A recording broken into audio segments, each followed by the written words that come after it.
This sentence. It made things even worse for Fujiko Fujio, who was already on the verge of bankruptcy. Also because of this sentence, it made Doraemon explode in popularity in mainland China nationwide. There's a saying circulating in the world, a childhood without watching. The Robot Cat is not childhood. Therefore, Doraemon was also given the title of an anti-Japanese drama. The story starts with a tale told by Nobita's uncle. When he was very young, there was an elephant in the zoo, named Hanafu. He was also the one with the most fans among them. After every performance, a lucky person would be chosen to feed Hanafu. Uncle was that chosen lucky one. This also laid the foundation for their deep friendship. From then on, whether it was windy or rainy, as long as it was a holiday, Uncle would go see him, because he felt that by doing so, Hanafu would remember him. Good times didn't last long, an accident came. Because of the fallout with the US, the war became more and more intense. The entire town was completely destroyed under the baptism of artillery fire. Uncle went with the adults to the countryside to take refuge. In that era of food shortage, you couldn't get food without working besides that. He also had to suffer bullying from the local landlord's children. Even so, Uncle endured it all, because he firmly believed that after the war ended, he would definitely see Hanafu. Hanafu was his spiritual support. With the arrival of the little boy, the war finally ended. Uncle went straight to the zoo immediately. But the zoo had become completely different. Only goats and pigs were there. So he found the keeper and asked about Hanafu's whereabouts. The answer he got was that Hanafu was killed. Doraemon and Nobita were very angry about this. Killing even such gentle animals as elephants is absolutely unforgivable. Immediately, the two decided to take the time machine back to the past. The zoo was very quiet, as if there were no visitors.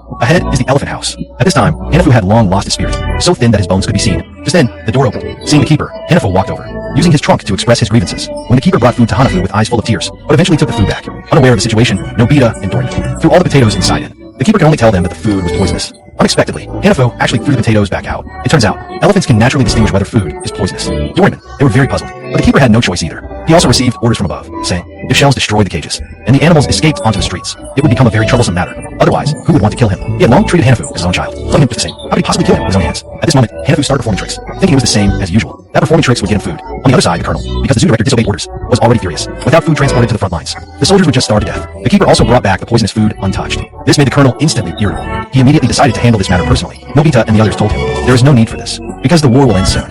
One sentence made the colonel suspect, but they were spies sent by the enemy. He took out an 80-meter longsword and was about to execute them. Just then, air raid sirens resounded through the sky. Enemy planes dropped countless shells, seeing the elephant shed destroyed in front of him. Fortunately, Hanafu was not seriously injured. He immediately decided to take Hanafu away from here. But before they had gone 2 steps, Hanafu fell to the ground due to weakness. This is a large animal rescue bottle. As long as there is a breath left drinking this, will restore vitality. The colonel was furious when he learned the elephant was saved. He immediately ordered his men to search for Nobita with all their might. They rode a stolen motorcycle, but because they didn't have a license, it resulted in a total crash. The zookeeper was just about to escape, but was still a step too late. The colonel took out a pistol to execute the elephant. However, the group resolutely refused, blocking Hanafu with their bodies. But the colonel had no humanity left, just as he was about to pull the trigger. Suddenly a dud shell nearby exploded. Everything around was razed to the ground. Fortunately, they were unharmed, but that colonel was not so lucky. He was pinned firmly under a beam. Seeing this, Hanafu walked straight over. The colonel thought it wanted to trample him and struggled hurriedly. But Hanafu's actions surprised him greatly. It actually saved his life. The colonel also realized that all living beings have souls. He decided never to kill the innocent indiscriminately again. In order to prevent Hanafu from being hurt again, he took out the shrink light and shrunk him.